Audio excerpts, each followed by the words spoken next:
السلام علیکم ورحمۃ اللہ وبرکاتہ۔ وعلیکم السلام ورحمۃ اللہ وبرکاتہ۔ کیا بات ہے ذیشان بھائی، بڑے پریشان لگ رہے ہو؟ بس یار کیا بتاؤں، میرے ابو مجھ سے محبت ہی نہیں کرتے۔ کیا مطلب ذیشان بھائی؟ دیکھو نہ دیکھو، مجھے ڈانٹتے رہتے ہیں، ابھی بھی سب کے سامنے ڈانٹ دیا، ہر بات کے لیے منع کرتے رہتے ہیں، یہ نہ کرو وہ نہ کرو، یہاں نہیں جاؤ وہاں نہیں جاؤ۔ اتفاق سے میرے ابو بھی ایسے ہی ہیں۔ مجھے تو لگتا ہے دنیا کے سارے ابو ایک جیسے ہی ہوتے ہیں۔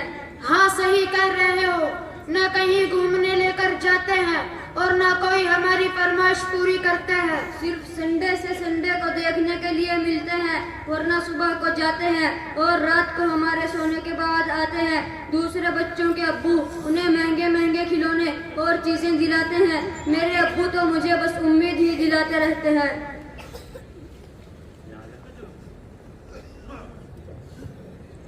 جی ہاں، آپ نے بالکل صحیح کہا، دنیا کے سارے ابو ایک جیسے ہی ہوتے ہیں، وہ خود سے زیادہ اپنے بچوں اور فیملی کا خیال رکھتے ہیں۔ آپ نے یہ نہ سوچا کہ ان کا دل نہ کرتا ہوگا کہ وہ گھر میں رہیں، سکون سے بیٹھ کر آرام کریں؟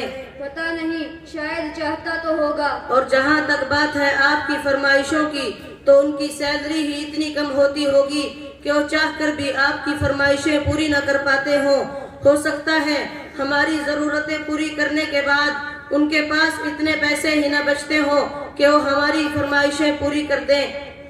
میں نے اس طرح سے تو کبھی نہیں سوچا۔ اور جہاں تک بات ہے آنکھیں دکھانے کی، تو یہ ان کی مجبوری ہے، ان کی ڈیوٹی ہے کہ وہ آپ کو بری باتوں سے روکیں اور اچھی باتوں کی ترغیب دیں۔ اچھا عارف بھائی، آپ یہ بتائیں، آپ کی ضرورتوں میں کچھ کمی آئی ہو؟ نہیں تو کبھی نہیں۔ کبھی ایسا ہوا ہو آپ کے ابو آپ کو چھوڑ کر کہیں گھومنے گئے ہو؟ نہیں تو بالکل بھی نہیں۔ کبھی ایسا ہوا ہو آپ بیمار ہوئے ہو اور آپ کے ابو کو آپ کی فکر نہ ہوئی ہو؟ ہماری بیماری میں سب سے زیادہ پریشان ہونے والے ہمارے ماں باپ ہی ہوتے ہیں۔ کبھی ایسا ہوا ہو آپ کے ابو نے خود تو کچھ اچھا کھایا ہو اور آپ کو نہ دیا ہو؟ کبھی نہیں، اگر کوئی اچھی چیز کم ہوتی ہے تو ہمیں دے دیتے ہیں اور کہہ دیتے ہیں میرا دل نہیں چاہ رہا تم کھا لو۔ اگر یہ پیار نہیں ہے، محبت نہیں ہے، تو پھر کیا ہے؟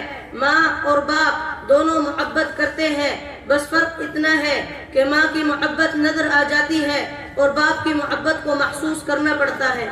میں کتنا غلط سوچ رہا تھا اپنے ابو کے بارے میں۔ جزاک اللہ بھائی، آپ نے تو ہماری آنکھیں کھول دی۔ السلام علیکم ورحمۃ اللہ وبرکاتہ۔ وعلیکم السلام